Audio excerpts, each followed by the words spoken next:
안녕하세요, 햄릿입니다. 오늘은 에이리언 로물루스를 소개해드리겠습니다.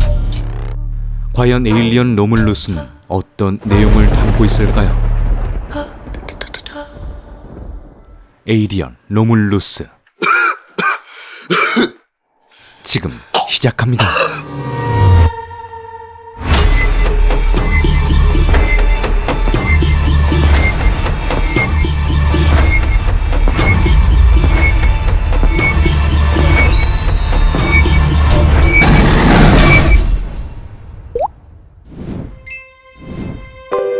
에이리언 로물루스를 8월 13일 시사회를 통해 미리 관람을 하고 왔습니다. 무엇보다 오랜 시간 에이리언 로물루스 소식을 전해왔던 만큼 만족감이 굉장히 높았던 영화였습니다. 오늘은 에이리언 로물루스의 스포일러 없는 리뷰를 진행하면서 중요 포인트 및 개인 감상평을 전해드리겠습니다. 중요한 스포일러가 없는 리뷰인 만큼 영화를 관람할지 고민하시는 분들을 위한 추천 영상이 될 것 같습니다. 자, 그렇다면 에이리언 로물루스 관람에 도움이 되는 정보들을 제공드리겠습니다. 에이리언 로물루스는 제가 기대했던 부분을 모두 충족시켜준 작품이었습니다. 무엇보다 영화 시작부터 느껴지는 광활한 우주의 공허함이 굉장히 인상적이었다고 할 수 있죠. 일단 에이리언 로물루스의 몰입도를 높이기 위해 선택해야 하는 극장을 추천드리겠습니다. Are you sure you want to do this? 에이리언 로물루스의 몰입도는 사운드에서부터 시작합니다.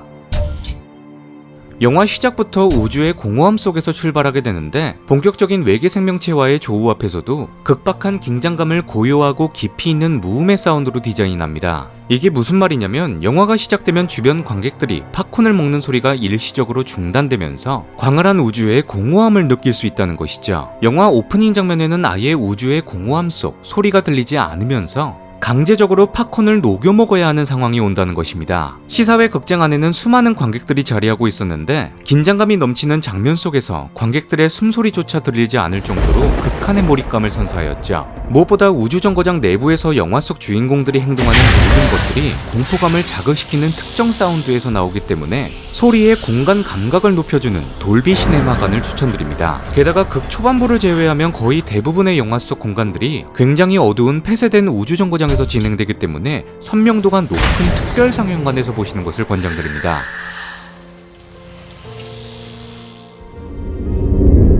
영상을 만드는 시점에서 돌비 시네마, 아이맥스관, 일반 상영관 총 3회를 감상하였는데 선명한 색상과 화질을 감상할 수 있는 극장 상영관인 몰입도가 굉장히 높았습니다. 에이리언 로물루스는 전체적인 어둠의 방식을 붉은 계열과 주황 계열의 조명을 사용하여 주변 사물을 밝혀내는 만큼 명암의 깊이가 굉장히 두드러지는 장면이 많죠. 개인적으로 에이리언 로물루스는 큰 화면비로 변환되는 부분이 없는 것을 고려해서 큰 화면비를 제공하는 아이맥스관보다 사운드에 최적화된 돌비 시네마가 더 좋은 선택지가 되지 않을까 싶습니다. 또한 영화 속에서 우주정거장 속 무중력 상태를 굉장히 중요하게 다루고 있기 때문에 생생한 현장감을 느낄 수 있는 4DX관도 다회차 관람 시 추천드립니다. 에이리언 로물루스 속 우주정거장의 무중력 상태에서 중력을 제공하는 연출이 존재하므로 의자가 움직이고 바람을 쏘아주는 특별관에서 몰입감을 높이는 것도 하나의 방법이라고 할 수 있죠. We need to get out. It's okay. Relax. We're safe. 자, 그렇다면 이제 에이리언 로물루스를 이해하는 데 도움이 되는 작품들을 추천드리겠습니다. 일단 에이리언 로물루스는 시리즈를 한 번도 보지 않았더라도 충분히 세계관과 중요 설정에 대한 부분을 친절하게 설명해주고 있습니다. 에이리언 시리즈가 과거의 이야기인 프리퀄을 제작하게 되면서 프로메테우스, 커버넌트를 통해 굉장히 어려운 철학적 질문과 난해한 주제의식으로 난이도가 자연스럽게 올라가게 되었죠. My name is Ozymandias, King of Kings. Look on my works, ye mighty, and despair. 진입장벽이 그만큼 높아졌다는 뜻이 되는데 에이리언 로물루스는 프리퀄 시리즈처럼 어렵고 복잡한 내용을 따라가는 것보다 한정된 공간 안에서 벌어지는 우주 공포물로서 심플한 내용 구조를 다루고 있습니다. 영화 속 주인공들 자체가 미지의 생명체 제노모프와 처음으로 조화하는 상황이기 때문에 극에서 제공하는 수많은 변화들을 따라가기만 하면 되죠. 무엇보다 완벽한 유기체, 제노모프가 선보일 수 있는 공격 방법들이 모두 등장하기에 굳이 다른 작품들을 찾아보지 않아도 초보자가 충분히 즐길 수 있는 에이리언 입문용으로 쓰여도 나쁘지 않았던 영화였습니다. 게다가 에이리언이란 프랜차이즈가 성장하기 위해선 비교적 젊은 세대들을 주요 타겟으로 선택해야 하는데 그 부분을 어느 정도 충족시켜줄 수 있는 작품이라고 할 수 있죠. Annie, open the door. Annie, open the door. What are you doing? Look at me, Can you open the door? look at me. It's alright, I'm gonna get you out. Don't look over there. I need you to open that door right now. Come on, open the door. 하지만 에이리언 로뮬루스는 현재의 스타워즈처럼 세계관 확장 개념이 존재하는 작품이기 때문에 전작들을 보고 가시면 더 많은 이야깃거리와 풍부한 해석거리를 찾아내실 수 있다고 생각합니다. 그렇다고 모든 시리즈를 감상하시는 건 굉장히 비효율적이라고 할 수 있는데 에이리언 로뮬루스는 어차피 에이리언 1편과 2편 사이의 내용을 담고 있기 때문이죠. 전 개인적으로 에이리언 로뮬루스를 보기 전 필수적으로 봐야 하는 작품이 있다면 리들리 스콧 감독의 에이리언 1편을 관람하시는 것을 추천드립니다. 에이리언 1편의 주요 사건과 등장인물들이 에이리언 로뮬루스 내용 전체를 지배하고 있는 구조로 설정되어 있고 대부분 리들리 스콧 감독의 클래식한 우주선 디자인, 레트로한 AI 프로그램이 완벽하게 재현되어 있죠. 에이리언 로뮬루스 완성본을 최초로 감상한 사람이 바로 에이리언의 창시자 리들리 스콧 감독이라고 하는데 페데 알바레즈 감독에게 극찬을 아끼지 않았다고 합니다. 영화 전체를 보고 나서 왜 리들리 스콧 감독이 극찬을 아끼지 않았는지 단번에 알 수 있었죠. 에이리언 1편 엔딩 직후의 상황을 영화 오프닝 속에서 제공하기 때문에 가급적이면 에이리언 1편을 감상하시고 에이리언 로뮬루스를 감상하시는 것을 추천드립니다. 무엇보다 에이리언의 기원을 다루는 리들리 스콧 감독의 프로메테우스 또한 에이리언 로뮬루스 영향권 안에 깊이 있게 존재합니다. Big things have small beginnings. 비교적 고정 작품인 에이리언 1편보다 접근성이 굉장히 좋기 때문에 추천드리는 작품이지만 영화 속에서 매우 흥미로운 내용을 제공하기 때문이죠. 영화 프로메테우스에서는 인류의 기원을 찾아 떠나게 되면서 벌어지는 참극을 다루고 있는데 LV-23 위성에서 찾아낸 정체불명의 검정 액체가 연약한 생명체를 극한의 환경에서도 살아남을 수 있게 진화시키는 물질이었다는 점을 보여주었습니다. 이 부분이 에이리언 세계관에서 매우 중요한 부분을 차지하게 되는데 검정 액체가 어떤 존재와 결합됐느냐에 따라 그 생명체의 모습이 무궁무진하다고 할 수 있죠.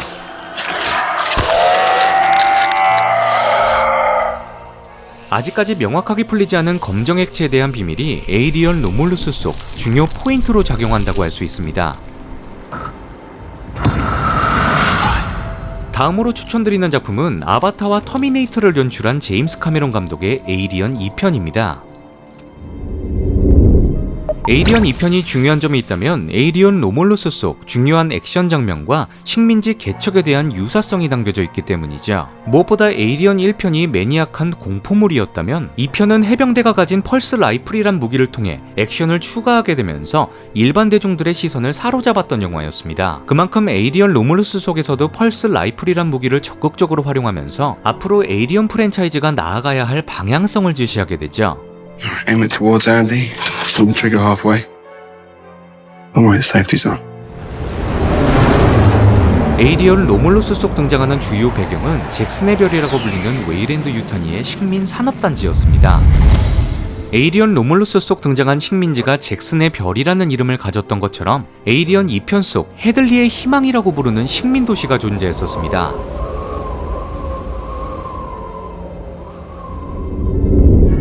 헤들리의 희망은 앤넷 리플리가 실종된 지 35년 후인 2157년 건설된 웨이랜드 유타니의 식민기지였습니다. 식민지 설립자의 이름을 딴 헤들리의 희망에는 약 70가구 이상의 사람들이 거주하고 있으며 LV 사이욱의 대기 처리 공장을 만들어서 사람들이 자연스럽게 숨을 쉴 수 있는 환경을 만들어냈죠. That's the atmosphere processor? Yep, that's it. 무엇보다 중요한 점이 있다면 에이리언 로뮬루스 속에서도 지구와 같은 조건으로 테라포밍을 할 수 있는 대기 처리 공장이 등장하기도 하였습니다. 식민기지 건설 과정에서 가장 중요한 부분을 차지하는 시설인 만큼 웨이랜드 유타니 식민 산업의 상징이 되는 건물이라고 할 수 있죠. 하지만 헤들리의 희망과 잭슨의 별은 굉장히 큰 차이점이 존재하는데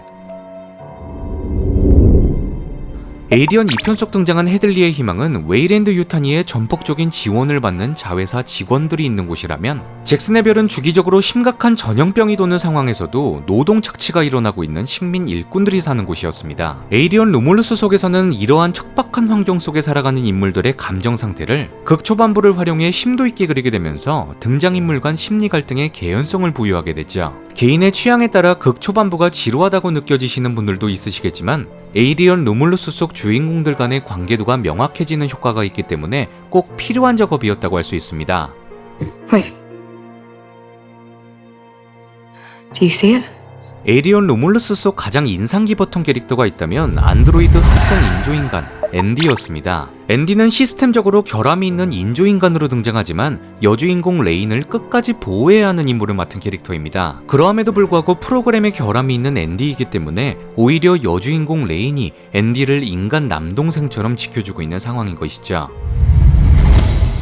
이러한 앤디와 레인의 관계를 지속적으로 보여주게 되면서 극 중후반부로 접어들수록 엄청난 시너지를 만들어내게 됩니다. 무엇보다 이 영화가 특별한 점이 있다면 총 6명의 비교적 적은 등장인물들이 각기 다른 사연을 통해 갈등을 겪게 되면서 극 전체를 이끌어간다는 것입니다. 그 중심에는 지금까지 에이리언 시리즈에서 선보여줬던 안드로이드에 대한 혐오와 불신이 담겨져 있는 만큼 최초로 등장한 흑인 안드로이드 앤디를 특정 인물이 계속 툭툭 건드리게 되죠.